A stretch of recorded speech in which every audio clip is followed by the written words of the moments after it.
Maschet Souka Daf Membet, nous commençons à la dernière ligne de Daf Mem Aleph Amoud Bet. Rabbi Yossé Omer Yom Tov. Nous avons vu dans la Mishnah que Rabbi Yossé rendait patour celui qui a sorti son loulav le premier jour de Yom Tov, qui est tombé un Shabbat. Il y a une interdiction de Hotza'a, de porter. Il a oublié, il a pris son loulav et il est sorti dans le domaine public. Généralement, pour un Shabbat habituel, il est chayav khatat. Il a transgressé Shabbat sans faire exprès, il doit porter un korban. Dans ce cas-là, nous dit Rabbi Yossé, il est patour. Pourquoi parce qu'il avait le droit, c'est-à-dire parce qu'il était préoccupé par la mitzvah. Donc, ta'a bidvar mitzvah, d'après Rabbi Yossé, il est patour. Amar Abaye nous dit lo shanou, nous commençons daf membet. Ceci n'a été enseigné là chez Loyatsabo, seulement dans le cas où il ne s'est pas encore acquitté de son loulav, de cette mitzvah. Donc il est préoccupé. Donc c'est ta'abidvar mitzvah. Aval yatsabo chayav. Mais s'il s'est déjà acquitté, là il n'est pas ta'abidvar mitzvah, il n'est pas préoccupé puisqu'il a déjà fait sa mitzvah. Alors demande la Gemara si c'est ainsi, on ne comprend pas. Parce que comme nous l'avons expliqué, la mitzvah de loulav, c'est de prendre dans les mains le loulav et le etrog, c'est-à-dire le bouquet, les arba minim. Mais dès qu'on les a dans les mains, on a déjà accompli la mitzvah. Donc, nous dit la Gemara, dans tous les cas, lorsque quelqu'un prend un loulav et va le sortir, il a le loulav dans les mains, il s'est déjà acquitté de la mitzvah. C'est d'ailleurs le problème qui est soulevé. Comment faire? On doit faire la bracha avant d'accomplir la mitzvah. Si on prend le loulav et le etrog dans les mains, on a déjà accompli la mitzvah, donc on ne peut plus ensuite faire une bracha, parce que la bracha vient après avoir accompli la mitzvah. C'est pour cela que nous allons faire les mêmes possibilités que la Gemara nous donne, c'est-à-dire de renverser le etrog ou de ne pas le prendre immédiatement. On le prendra juste après la bracha, mais pas avant la bracha.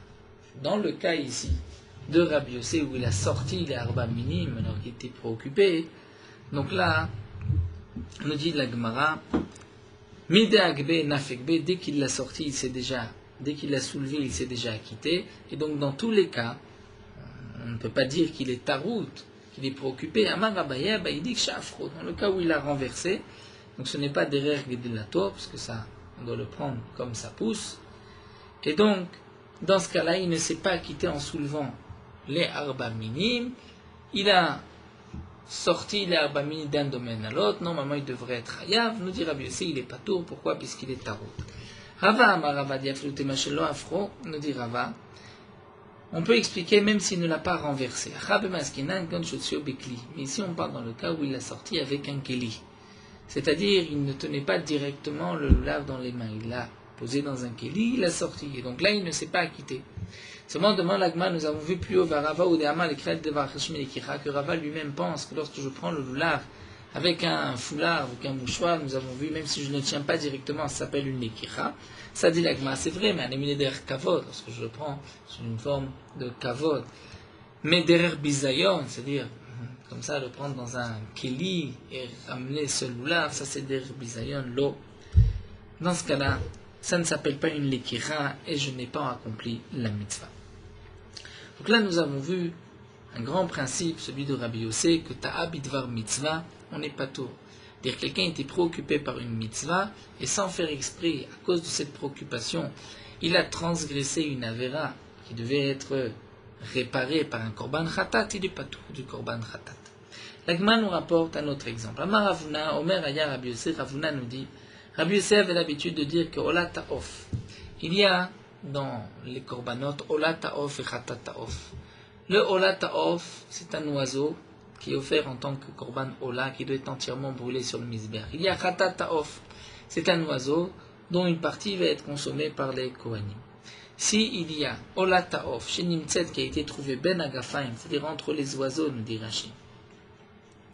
Il y a des oiseaux dont on a déjà fait la Melika, puisque l'oiseau, on faisait la shrita avec l'ongle, et qu'on avait déjà aspergé le sang, donc nous avons un oiseau de Ola ta'of qui se trouvait parmi des oiseaux de Khatat ta'of. Et Khatat ta'of, on peut les consommer, Ola ta'of, on ne peut pas les consommer. Et lui, le Kohen Kassavour s'est trompé, il pensait que Khatat ta'of, que ce Ola ta'of, c'est un Khatat ta'of. Ve'achla, il l'a consommé.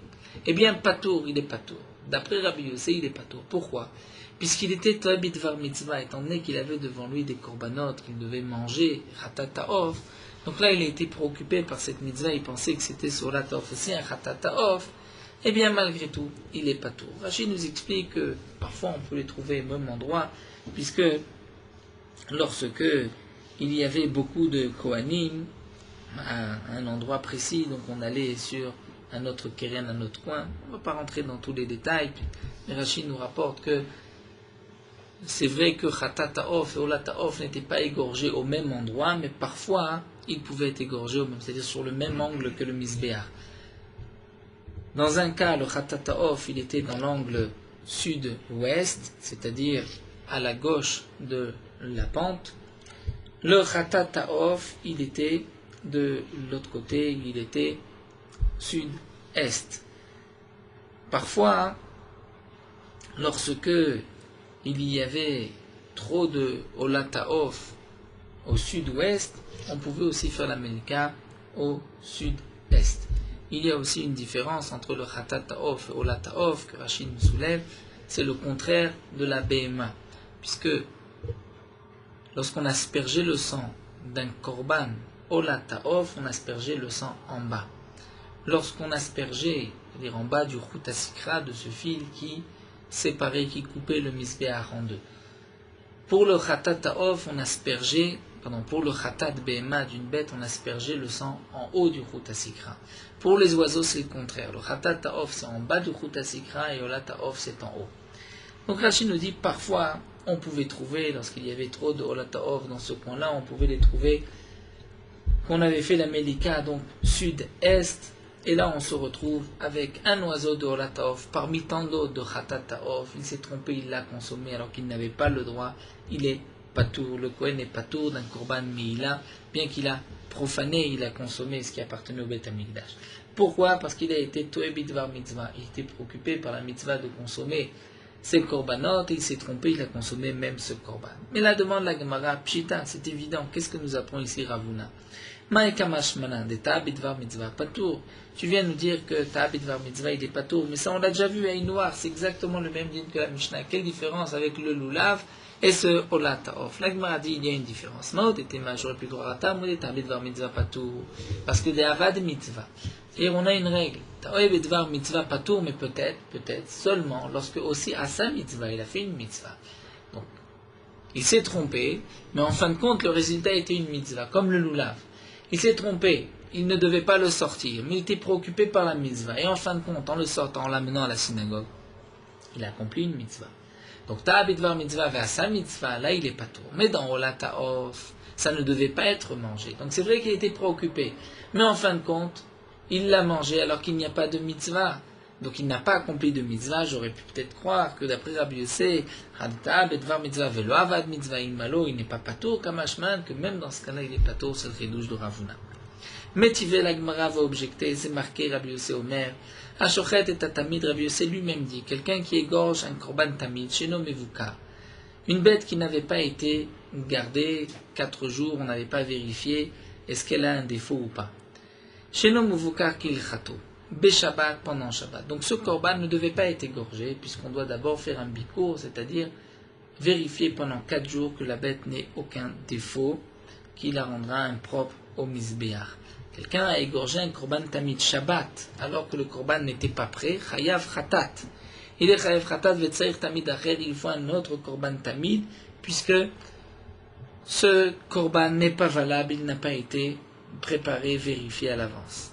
Et donc on voit que d'après Rabbi Yossé, bien qu'il était To'eh bidvar mitzvah, il devait faire un korban, et que il n'a pas accompli de mitzvah, dans ce cas-là il est chayav. Donc au contraire, quand est-ce que Rabbi Yossé a dit qu'il est patour? C'est si en fin de compte il a accompli une mitzvah. Là il n'a pas accompli de mitzvah puisqu'on doit apporter un autre korban tamid. Amar il lui a dit bar minne, laisse ce cas-là, ce n'est pas une question. Pourquoi? Daït marala Amar Rav Shmuel bar Chetae, parce que là-dessus Rav Shmuel bar Chetae a dit Amar Rav Nasaba, Rav Nasaba, Amar Rav Yitzchak bar Ashiyan, Amar Ravuna, Amar Rav Egon shevio minishkat sheno mevukarim. Ici on parle dans le cas où il l'a apporté d'une pièce dans le Beth Amikdash où les bêtes n'avaient pas été vérifiées. Donc là c'est différent. Pourquoi nous dit Rashi? Il n'est pas To'eh bidvar mitzvah, parce que les tlaïm qui se trouvaient, les agneaux qui se trouvaient dans cette pièce, n'était pas réservé à être sacrifié. Donc lui n'était pas préoccupé, je dois prendre ce korban, tel korban, et en fin de compte il s'est trompé, il a pris un qui n'était pas mevouka. Toutes les bêtes qui se trouvaient dans cette pièce n'étaient pas destinées à la shrita. Donc c'est pour cela que d'après Rabbi Yossi il est chayav, parce qu'il n'est même pas ta'a bidvar mitzvah, taroud par une mitzvah, préoccupé par une mitzvah, puisqu'il a été se servir dans un endroit où les bêtes n'étaient pas destinées à la shrita. Mais c'est vrai que même dans le cas de ta'a bidvar mitzvah, il n'a pas fait de mitzvah, comme par exemple pour le korban dans la ta'of, il ne devait pas le manger, il l'a mangé en pensant que c'était un korban chatat ta'of, il était préoccupé à manger tous les chatat ta'of, et bien malgré tout dans ce cas-là, il est patour, bien qu'il n'a pas fait de mitzvah. Mais parce qu'il était taroud, il était au moins préoccupé par ce qu'il avait devant lui.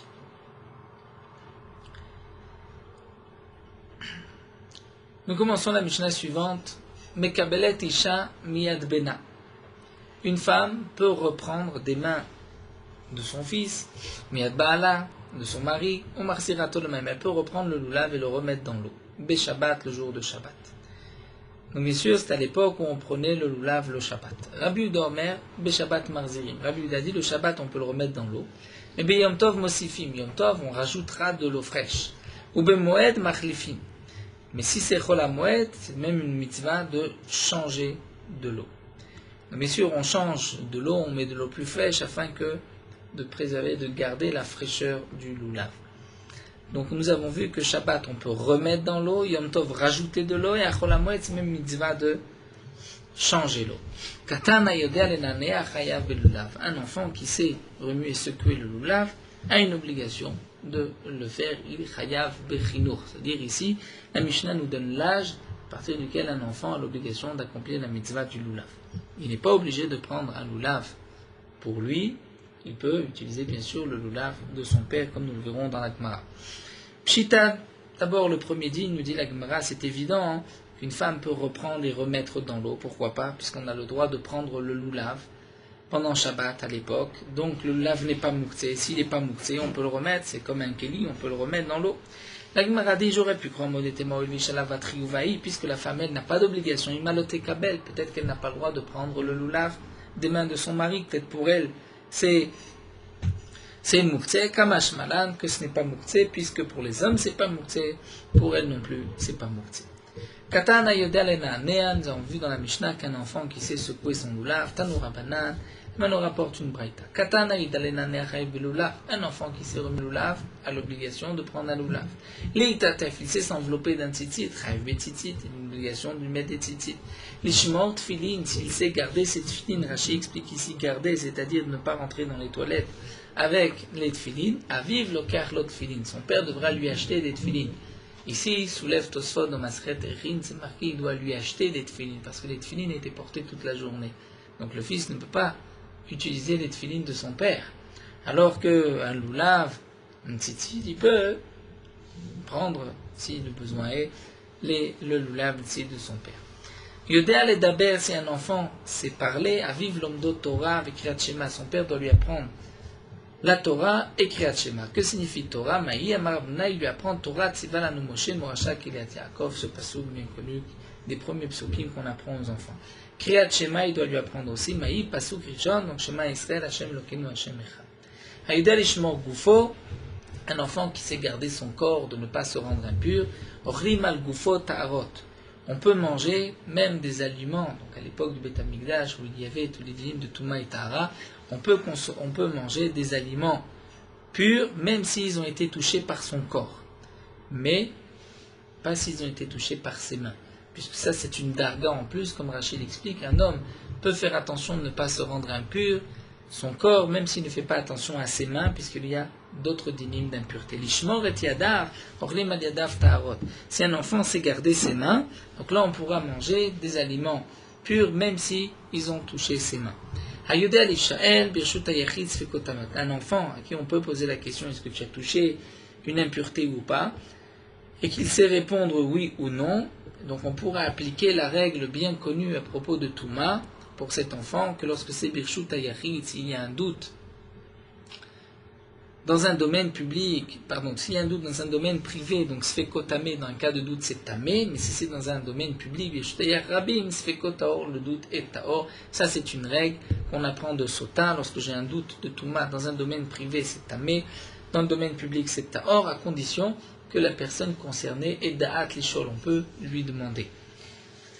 Hayodea lifros kapav, si quelqu'un, un enfant, sait faire birkat kohanim, lever ses mains, cholkim lo teruma bet agranot, on pourra lui donner de la teruma dans les granges.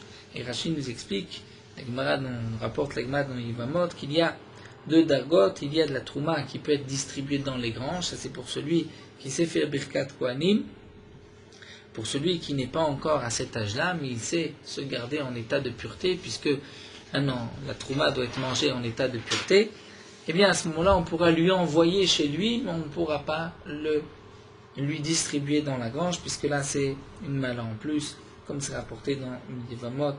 Rachid nous dit c'est un bisayon de la trouma de distribuer, puisque les gens se disent mais peut-être que cet enfant ne sait pas garder la terouma, donc lorsqu'il ne sait pas faire birkat kohanim, il n'a pas encore atteint l'âge, on peut lui donner de la trouma. Lorsqu'il sait faire birkat kohanim, on peut lui distribuer de la trouma dans les granges, mais même avant, s'il sait se garder en état de pureté, on pourra lui envoyer chez lui. Hayuda lishrot ochrim mishritato, quelqu'un qui sait faire la shrita, un enfant qui sait faire la shrita, même s'il n'est pas baki, il ne connaît pas toutes les halachot, ochrim mishritato, on peut manger de sa shrita. Amar Ravuna dit, vous shegadol omed al gabar, à condition qu'une personne, un adulte, soit debout et regarde qu'il n'y ait pas eu de shia, de drissa, les 5 psulim de shrita. Lorsqu'un enfant peut consommer un kazaït, quantité d'un kazaït de dagan de céréales, à ce moment-là, ces excréments sont considérés comme étant une tsoa, des excréments qui ne nous permettent pas de dire des brachot, dire des kriyat shema à côté dans ces arba amot, donc on va s'éloigner de sa tsoa, de ses excréments meraglav et de ses urines arba amot de 4 amot. Donc un enfant, un bébé, qui n'a pas encore mangé, qui ne sait pas manger un kazaïd dagan, comme nous allons voir, Amar Hafrizda, qui puisse le consommer aussi dans un temps limite de quoi manger un pras, un demi, c'est-à-dire une quantité de 2 ou 3 kazetim, selon les avis, de 3 ou 4 kazetim. C'est une marloquette qu'on a vu dans Masret Yoma de 4 ou 9 minutes. Donc si un enfant, un bébé peut consommer du kazaït dagan, un kazaït de céréales dans ce temps, donc ça tsoa a le statut d'excrément. Sinon, il ne l'a pas. Donc un petit bébé qui a fait ses besoins, qui n'a pas encore consommé de céréales, on n'est pas obligé de s'éloigner de sa tsoa, comme c'est le cas pour toute autre tsoa. Amar Afriya Berid Ravieba, Afriya Berid Ravieba nous dit, ou Begadol, si c'est un grand, un adulte, même s'il ne peut pas le consommer dans ce temps limite, malgré tout, ça tsoa a un statut de tsoa, d'excrément, d'irtif, comme c'est marqué, Yosif Da'at, Yosif Machor. Celui qui rajoute de Da'at, c'est-à-dire de l'esprit, de la Rochma, de l'intelligence, Yosif Machor, il rajoute aussi Machor, Hachem dit Masriya. Ces excréments vont pourrir, vont avoir un statut d'excrément. Nous terminons le Perek, Yachol Echol Kazaït Tzli, si un enfant sait consommer, celui qui sait consommer un kazaït de viande grillée, Shochatim Alavet Pesach, on pourra égorger pour lui un korban Pesach. Shenema, comme c'est marqué, Ish le Fiochlo, un homme le Fiochlo s'il peut manger. Donc dès que l'enfant peut consommer, on pourra, dès qu'il peut manger un kazaït, on peut le compter parmi ceux qui s'associent au korban Pesach. Rabbi Yehuda Omer, Rabbi Yehuda dit c'est pas suffisant, pour qu'il puisse être compté, il faut qu'il puisse aussi savoir ce qu'il mange, qu'il puisse trier. Il sait que quand on lui donne une pierre, il la jette, et une noix, il la mange. Non pas que lorsqu'il donne une pierre, il va sucer, manger la pierre. Là, à ce moment-là, il est trop jeune. Mais lorsqu'il sait déjà qu'est-ce que c'est un aliment, dans ce cas-là, on peut l'associer au Korban Pesach. Adran alar lava gazoun, nous avons terminé le 3e Perek de Masechet Sukkah. Nous commençons le 4e Perek. Lulav va'arava shisha v'shiva, nous avons une mitzvah de prendre le lulav, comme nous l'avons vu. Le premier jour, Minatora, les autres jours, Midirabanan, et dans le Bet HaMikdash. 7 jours Minatora. Arava, c'est la mitzvah de Arava, puisqu'on mettait des branches de sol tout autour du Misbéach, on contournait le Misbéach. Alors la Mishnah nous dit que aussi bien la mitzvah du lulav que la mitzvah de la Arava, Shisha et Shiva. Parfois c'est 6 jours, parfois c'est 7 jours. Si c'est 7, c'est-à-dire les 7 jours de Sukkot, mais parfois on ne faisait ça que 6 jours, puisque lulav et Arava ne sont pas d'Orim Shabbat. C'est seulement lorsque Shabbat tombe le premier jour de Sukkot pour le lulav, ou le dernier jour de Sukkot pour la Arava, qu'à ce moment-là nous avons 7 jours, puisque nous verrons que le lulav est d'Oché Shabbat le premier jour, et la Arava est d'Oché Shabbat le 7e jour. Donc le Tana nous dit, lulav Arava c'est 6 ou 7 jours, tout dépend quand est-ce que tombe Shabbat. Si Shabbat, c'est le premier jour de fête tombe un Shabbat, ou le dernier jour pour la Arava, à ce moment-là c'est 7 jours, si c'est au milieu de la fête c'est 6 jours. Ha'alel vers Simcha, nous avons une mitzvah, une takana des Nivim Arishonim, comme le rapporte Rashi, de lire le Hallel pendant les 8 jours de Sukkot, puisque là, 8 jours, on compte aussi Shmini Atzeret. Vers Simcha, la mitzvah de se réjouir, Rashi nous dit en mangeant du Basar Shlamim, de la viande de Korban Shlamim, on devait apporter un Korban, Basar Shlamim, et manger cette viande, puisque c'est ainsi qu'on se réjouissait au Beth Amikdash. Donc la Hallel va Simcha, c'est Shmona, c'est 8 jours, puisque nous avons 8 jours de Hallel, 8 jours de Simcha. Souka v'nisur Hamaim Shiva. La mitzvah de Souka, c'est 7 jours. Nisur Hamaim, on devait verser de l'eau au moment du Korban Tamid du matin sur le Misbéach, c'était 7 jours, et c'est Doché Shabbat aussi. Achalil Chamisha. Khalil, c'est une flûte. Pour la Simcha Bet HaShoeva, pour cette joie qui était faite dans le Bet Amikdash, comme nous le verrons par la suite, la Mishnah nous détaillera exactement de quel simcha il s'agit. Donc c'est au moment où on devait puiser l'eau pour le Nisur Hamaim, ou Shavtem Maim Besasson, on devait puiser de l'eau avec joie. Et il y avait toute une fête au Bet Amikdash. Aujourd'hui on fait un Zecher à Simchat Bet HaShoeva, un souvenir, et on fait la fête pendant les jours de Chol HaMoed avec des danses, de la musique. Qu'à l'époque du Bet Amikdash, nous verrons qu'il y avait toute une fête au Bet Amikdash même, au moment où on puisait l'eau. Donc cette mitzvah de Simchat Bet HaShoeva était accompagnée d'instruments de musique, dont Khalil, la flûte. Et la flûte, nous dit la Mishnah, c'est Chamisha, c'est que 5 jours. Pourquoi? Puisque ce n'est ni Doché Shabbat, ni Yom Tov. Donc Chamisha et Shisha. Parfois c'est 5 jours, lorsque le Shabbat tombe au milieu des 7 jours, donc nous avons seulement 5 jours de flûte. Shisha, lorsque Shabbat tombe le premier jour de Yom Tov, donc il nous reste 6 jours de la semaine de Chol HaMoed où on pouvait jouer de cet instrument.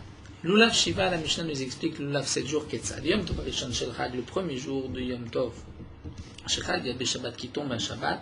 Lulav Shiva, à ce moment-là, on prenait le Lulav même ce jour-là, et donc le Lulav c'est 7 jours.